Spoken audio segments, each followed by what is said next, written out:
So all the Howard imitators now all the Howard Stern imitators don't know what to talk about. So they're all talking about me. They're talking about your separation? Yeah, they're talking about my separation. And it gets them in the newspaper. ManQueer in Chicago got on some television show and started ragging on me. I thought it was funny. There's not a sincere sound in this guy's voice. But he knows he's my... It's funny when someone builds a whole career as a Howard Stern imitator, you know, and then they ask about me, and then they feign all this anger. Right. Like they don't sit there and worship me. You know, all of them now are in syndication because of me. No one knew how to do it. All of them have careers because of me. They can talk on the radio, and they all say the same stuff as me. Right. You know, some of them say it a little faster, a little slower. So this imbecile gets on TV and starts talking about me, and he knows he's my bitch. Now, this is just one example of a Howard Stern imitator talking about. Most of my imitators here in New York, the guys are doing whole shows on me. Mm-hmm. They do whole discussion groups. Well, it's funny because they usually just do the elements of the show. Right. Now they have to do the discussion of our discussions about your life. Right. And all of them have the same rap. I'm getting old. They're the young guy. And you should stop so they can take over. Yeah, because, you know, and they're all beating me. Like ManQueer is talking about how he beats me. He was on in Vegas. He syndicated a show in Vegas, off the air in 6 months. Providence, off the air. Anywhere he went up against me, he failed. It's like all over for this idiot. He's one of the worst Howard Stern imitators, and it's just another example of my imitators all needing to speak out about me, as opposed to just saying, my God, I owe my career to these guys. I'll play it for you, and then I'll comment afterward. Or maybe during. Yesterday, MSNBC, you people at Fox, CNN, the He's like a serious... Wait a minute, this is a young guy? Yeah. He's the young guy. Sounds like he's 900 years old. He's older than you. Yeah. Well, his whole thing is he does my act, but he does it real fast. Okay. So he thinks that's an innovation. He talks fast. News Network, and many people, Entertainment Tonight, wanted me to comment on something. Yeah, he finally got Entertainment Tonight to talk to him. Yeah, they want to talk to him about you. About me.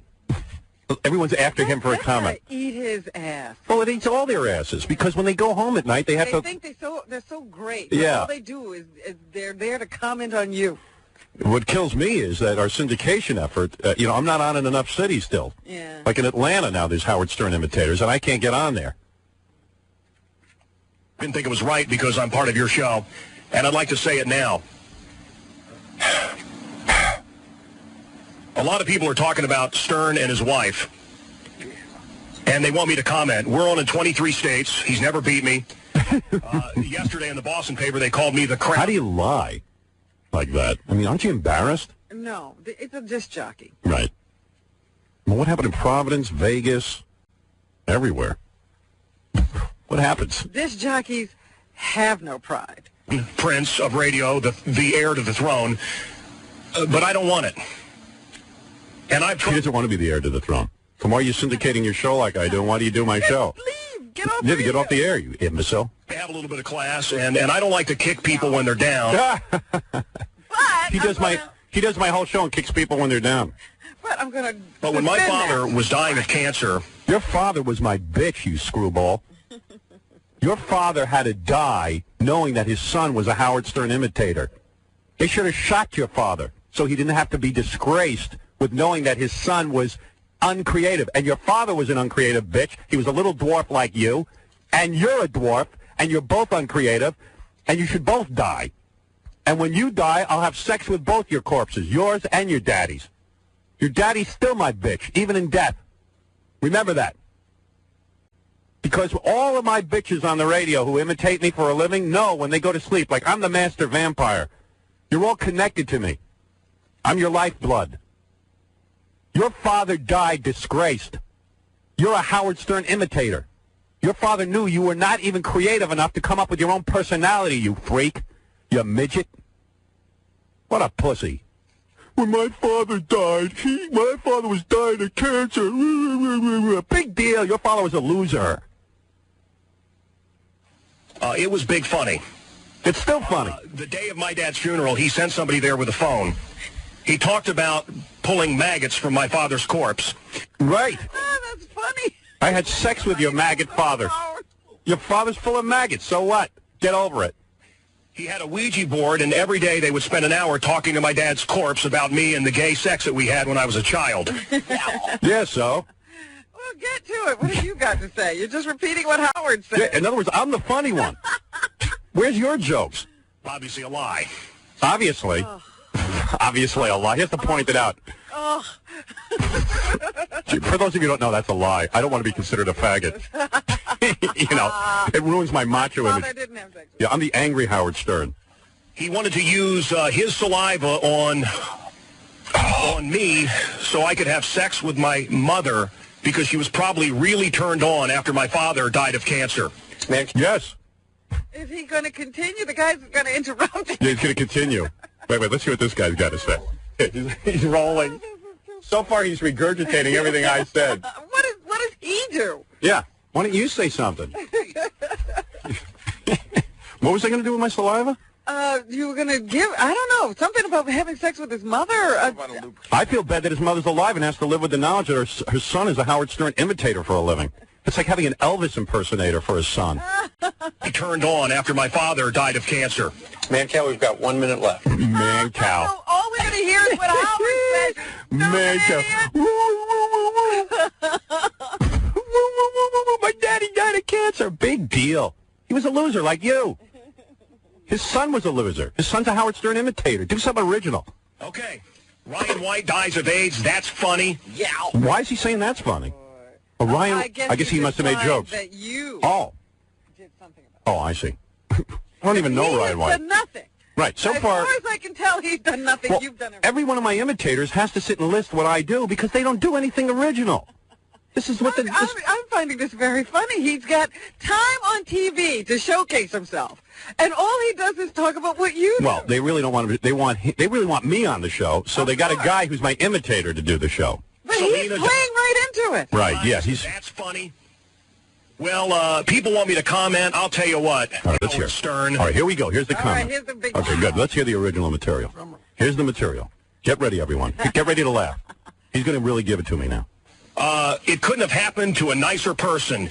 And what goes around comes around. You are a dirtbag, dressing up like a little girl, having whores spank you, and you wonder why your marriage went bad. And the only thing that frightens me is your poor daughters now have to date the animals, the men that listen to your show as you degrade women. He does it. He does my exact show.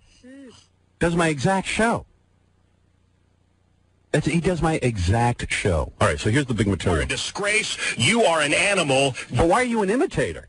If I'm see, why would you go out and do the same thing? At least the guys who imitate Elvis go, hey, I idolize Elvis. Right. He does my exact show, spanks women, does the whole thing, and then goes on the air and goes, it's a disgraceful show. He's an idiot. That's why. Gus, please go away. So that you can have a career. Yeah, he can move right in there and Please, take over everything. every word enunciated, please Go away so I could have a career and be as successful as you. Steve Dahl in Chicago wrote me a very nice note, actually, and said, gee, I was sorry to hear about your wife and, and you. And, I wonder what it'd be like to have, a third of the audience you have, it must be amazing. And what did he say? He basically just said he thought that the show was very classy on Monday and that the explanation of what happened must have been painful, but yet, for what it's worth, I thought that you handled a very complicated and difficult situation with great dignity and respect for your family. I'm no you, but I do have some ideas how hard it is to do what we do and maintain a normal family life. As a matter of fact, I recently just figured out how to do it for myself. I hope things work out for you, and I know that you are way low about this, but in my humble experience, change always brings about good things. Which, that's fine. Nice. That's fine. This guy, he just can't. It's eating him alive. It's eating all the young guys. Life. Yeah, I mean, they just can't bear it. He has no career. I know, they can't bear it. Yeah. He's me, but he just can't. And then all of a sudden he finally gets on TV because they're asking about me. Because of you. No pity for you. Well, I have, listen, your daddy, who was my bitch, and still is in death, because he became my bitch because you're a Howard Stern imitator. Your daddy died, his cancer-riddled body was filled with the knowledge that you're a Howard Stern imitator. That's how he had to die. So when I dig up his grave and have sex with his maggot-infested body, he will love it. Because at least he's next to Howard Stern, who his son worships. And you are my bitch. You've always been my bitch. All my imitators are my bitches. And your father's rotting corpse has more talent than you. And I feel bad for your father. He had to die knowing that you have not one creative bone in your body, that you built your career being Howard Stern. And he died of embarrassment. He didn't die of cancer. You keep kidding yourself. He got cancer because he was embarrassed by his dwarf son. That was a convenient excuse. And you can grow a beard and a mustache, but you still look like you're 9 years old. He was glad he got cancer. Do you know what it's like to live with a son who's such a loser? Cancer was the best thing. I'm sure he would have shot himself if he didn't get cancer because he had to live with the embarrassment that his son's whole career was imitating Howard Stern, you stupid ass.